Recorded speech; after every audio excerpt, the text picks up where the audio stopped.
Welcome to this Conqueror replay here on Sacred Valley. The Conqueror is being played by Tono13, who has a couple of replays on my channel, I think, already. And he sent me this one, which was really interesting in a sense that it was not only good gameplay, but also that I don't have any Conqueror replays on my channel yet. So yeah, it was really interesting watching this match. One notification though. Due to various circumstances, there will be less replays on my channel in the near future. I'll get into these reasons later on. Possibly not. I don't know yet. But just a heads up, I will not be submitting new replays as often as I used to. But let's get back to this match. So as we can see, there's no artillery, so it's safe for Tono to actually use this location because he won't get artied or in the face. So there's the first target, enemy T10. He must think that the IS-8 armor is actually useful, but it's really not, especially not the hull. Well, T10 armor. It is one of the least armored tier 9 heavies in the game, if not the least armored, so you should never trust its armor. Meanwhile though, Tono is trying to make work of this Tiger 2 and shooting the front of the turret. Now, I think the Tiger 2 has something like 250 something frontal armor, and these shells do have about 250 penetration, so it's sort of a hit and miss if he's going to penetrate.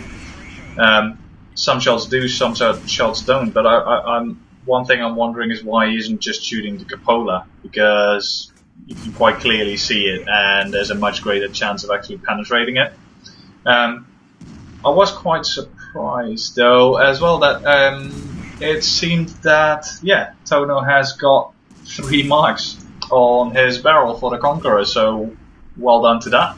You must really like this tank, I play it a lot.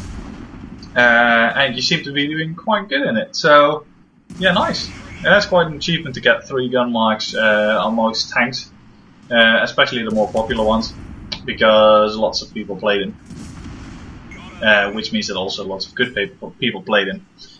His friend is in a little bit of a situation here, and they're trying to make short work of this STI as soon as possible, all 5 of them.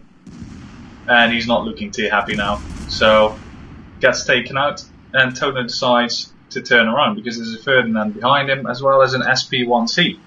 And as you've seen in some of my own replays, the SP1C when used properly is actually a really dangerous tank, especially if you leave it alive.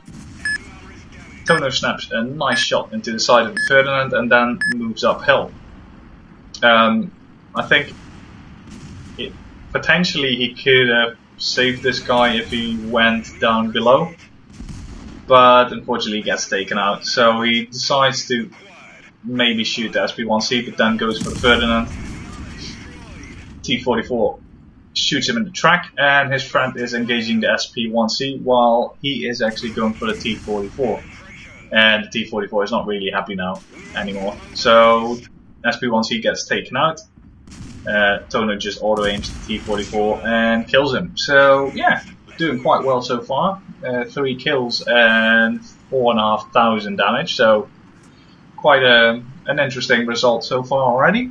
But the teams are, well, they are equal in the amount of tanks pretty much. But the enemy team is mainly in the south of the map, while Tono's team are sort of spread out a little bit. And while that position on the hill is really good, you need to be able to actually see your targets to put fire down. So it was a bit dumb by the enemy to all be camping on that hill. CDC snaps one into Tono. Tono does a quick shot, and the AMAX 45 snaps one into him as well. So yeah, and then you've got this MT25 on the side, which is lighting him up. So he needs to make use of this rock and wait, or not wait, but move up to the next rock. That's the thing though, you can hide behind that one rock over there, or you can move up. Personally, I would have waited until I got despotted, because he takes a lot of fire now. Granted, they're not penetrating, but they still know where he is, so it's sort of dangerous to do that kind of move when you're spotted. Shoots one into the lure, who moved off the hill, so goodbye him. But the lure is now hiding in the dip, and Ice 3 is on his side, so Ice 3 might be able to put a nice shot in. Tono fires into the gun mantlet of the lure, which unfortunately bounces. So the turret is actually really durable. One thing though, I don't know why he isn't just loading HE at this point. You can try and snipe the Cupola or use premium ammo on that side of the turret, but it's like he's 130 health and your gun does what, 500 HE damage, so there's a good chance that you'll one-shot him with that. MT25 is doing a really good job at being very annoying in this matchmaking. Thing is, the MT25 is not really a good tank. I played it myself for a couple of matches, but the gun is just so underwhelming. The armor is quite effective for some reason, but the gun is just crap, especially for the matches you get put in. So LTTB 10 times better. MT25 is a resounding meh. So 3 enemy tanks left, 4 on this team, and the CDC had enough. He took 2 shots to the face and then decided to retreat.